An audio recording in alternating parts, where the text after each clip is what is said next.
Here at the BT Sports Studios with Olympic silver medalist Joe Joyce. Now, Joe, we know now, but you're not fighting for the British title and you're pursuing other options. Easy decision to make? Yeah.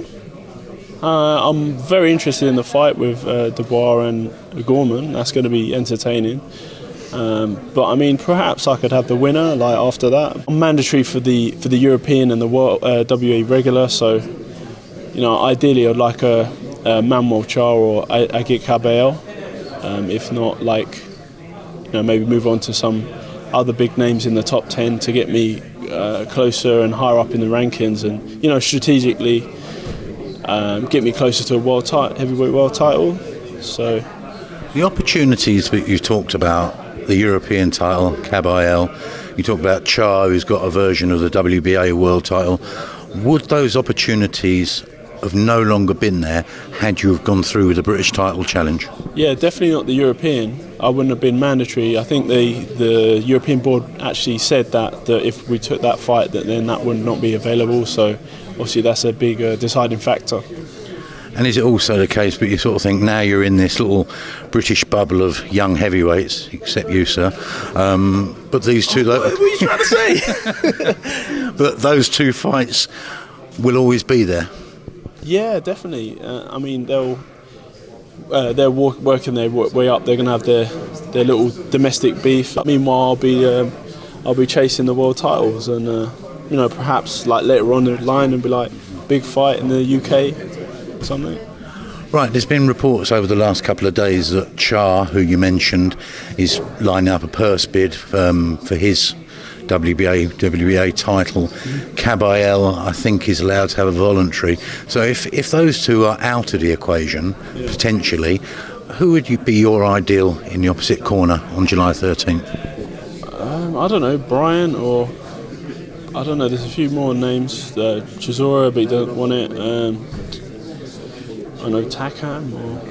How long have you been chasing Chisora now? Because I remember yourself and David Hay following them around for a while. I know, and now they're together in the same thing. So I don't know. Yeah, I don't know. I just. It's probably David Hay turning it down now, isn't it? Maybe, I don't know. Or we'll see. Anyway, I'm just gonna do my part. I'm gonna go in the gym. I'm gonna make myself the best Joe Joyce, and I'll leave it to my team and promoter to make the big fights. There is business to attend to first, though, Joe, and it's at Stevenage, and it's the big giant, Alexander Ustinov. Now, you're going to be looking up at an opponent. That can't happen very often. Yeah, I think the last was like Donny Palmer. Yeah. Or maybe... but this one might eat you back. Yeah. Or Ditchko in the Olympics. Yeah, it's going to be a good test. He's very strong, he's tough, and he's it's going to be slightly taller, so... He's been ranked highly for a long time now, hasn't he? So, I mean, it's a very good ninth fight for you, isn't it? Oh, yeah, I aim to... I've been in some big tests, and I think he's a test and a good name in short notice. So I think it's going to be an entertaining fight, and I'm going to... perhaps practice what I've worked in the gym with Adam and the team, and have a practice run, like going into the dressing room and like see how I do things, wrap hands, and see how we get on as a warm up for July. I think if you let Ustinov hit you with some of the shots you let Stiverne hit you with, he could cause you some problems. Now, is that something you've been addressing with Adam?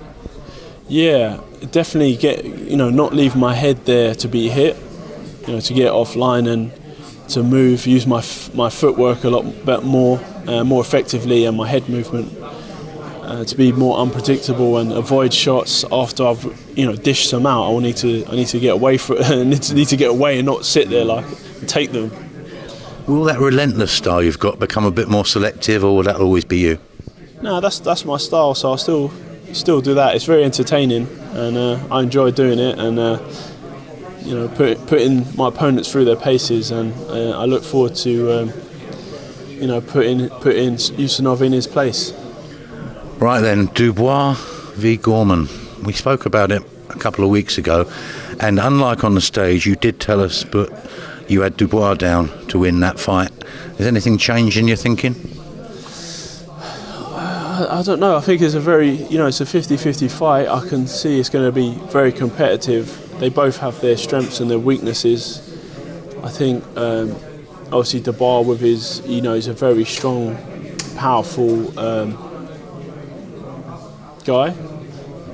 I think, with his last fight, he seemed to be open, susceptible to be hit back, and he's a bit, he seems still a bit raw. Whereas Gorman, he's very much more tactical, and I think he's got more of a boxing brain. He's got a really great left hook, really fast left hook, and I think it's going to be interesting. I think it's going to be a great fight to watch, and I'm very interested in seeing it, and obviously I'll be watching in the change room with great interest. You've talked your way around the houses. Are you still with Gorman? We're still with Dubois. I don't know.